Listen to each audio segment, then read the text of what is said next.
Well, hey friends and neighbors, this is Chuck out at Sheraton Park Farms. Welcome back to the farm. So I've got some mowing I need to do, and I'm going to use a piece of equipment that I don't think we've ever showed on the channel. So hang out with us for a little bit. Let's see. It's a little complicated. Let's see if I can get it hooked up, and then let's see if I can even use the darn thing. So hang out with us for a little bit, and let's do some mowing. All right, so here's what we're going to be using today. This is a boom mower. And basically what happens is, this is your power unit here, runs off of a PTO shaft. We're going to hook this up to the New Holland, and then this arm over here that's got a mower on the end of it articulates up and down, in and out, twists, turns. I mean, it does all kinds of stuff. So we're going to get this hooked up. Now I'm going to go ahead and warn you, I've only used this thing a couple of times, so I am a novice, a complete novice. But we're going to get it hooked up, and we'll show you how it works. And we got a lot of road bank, ditches, and that kind of stuff, so we're going to try to do a little cleanup work today using this baby right here. It is extremely effective, but it is also very destructive, and Chuck has a tendency to tear stuff up. So let's just see how it goes. But let's get this thing hooked up. Works off 3-point, like I say, with the PTO shaft. So let's hook her up.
All right, we got her hooked up. It's a little aggravating to hook up because it's so big and heavy, and it goes on forever. It's just, and you can't manhandle it like you can a smaller implement. So, but anyway, we got her hooked up.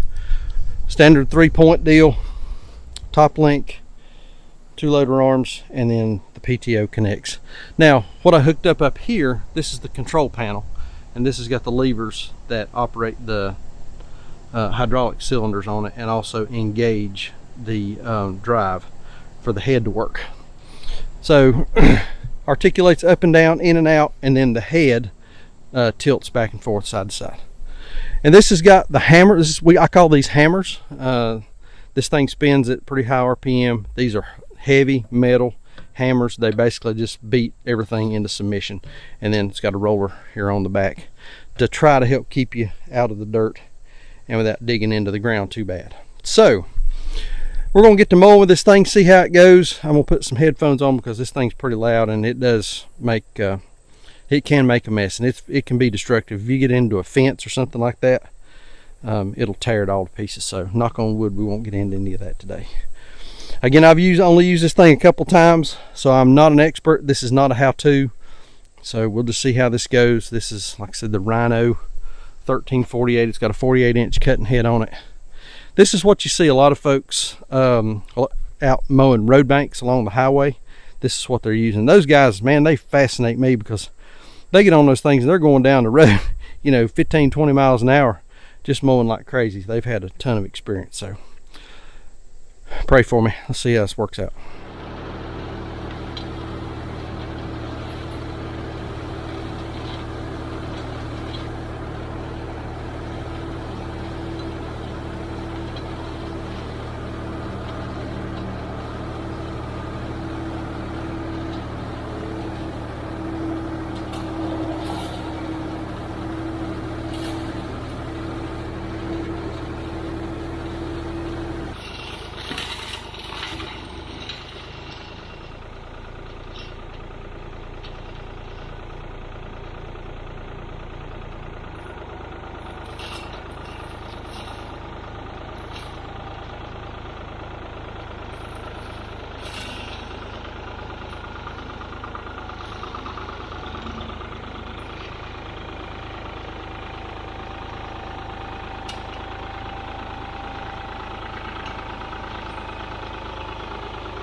So I made one pass on the high side of the hill. I'm gonna come back and make another pass on the low side of the hill.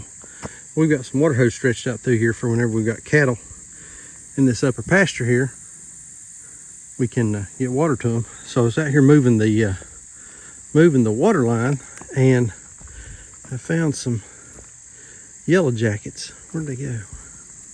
There's a yellow jacket's nest right in here somewhere in the ground. There's a couple of them flying around. Yeah, right there it is. If I can zoom in there.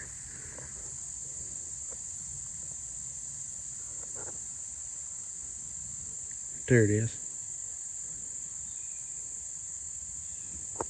That hole right there. Yellow jacket's nest. So when I come back, and I don't know why they didn't get stirred up when I came across the last time, because I went right across them. So when I come back through this time, I'll just be real careful and maybe give them a wide swath and try not to irritate them any more than I have to. But I tell you, that thing does fantastic, y'all. A lot of guys, so you can see the difference here. A lot of guys right now using those lane sharks. And this is, you know, it's not the same thing, but it's kind of the same thing. This articulating mower, you can really kind of adjust it very specifically. And I may even come back and give this little wild cherry right here a haircut, knock some of that off too. But it does a real nice job. And it's like walking, chewing gum, patting your head, and rubbing your belly all at the same time. Because you got to drive the tractor, and then you're trying to adjust your mower so that you're getting a good, nice, level, even cut. And it's a lot to think about. And then, you know, you got to make sure you don't drive into the fence. You know, I about drove into the fence there one time. So you just got to really take your time. And I think putting that tractor in a super low gear and going real slow makes all the difference in the world.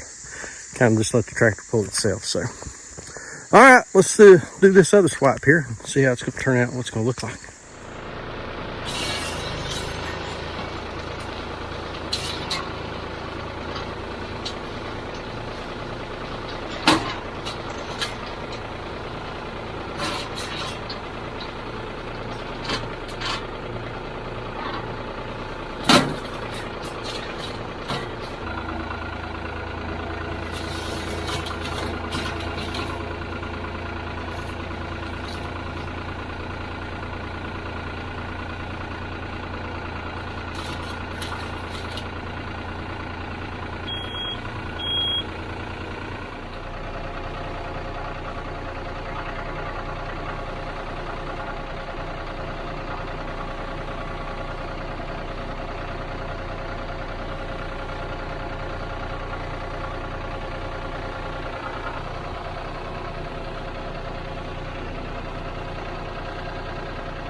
All right, there it is. So I'm sort of I'm the most proud of this area right here. This is the drive kind of behind the house going out towards where we process chickens in the feed barn and all that kind of stuff.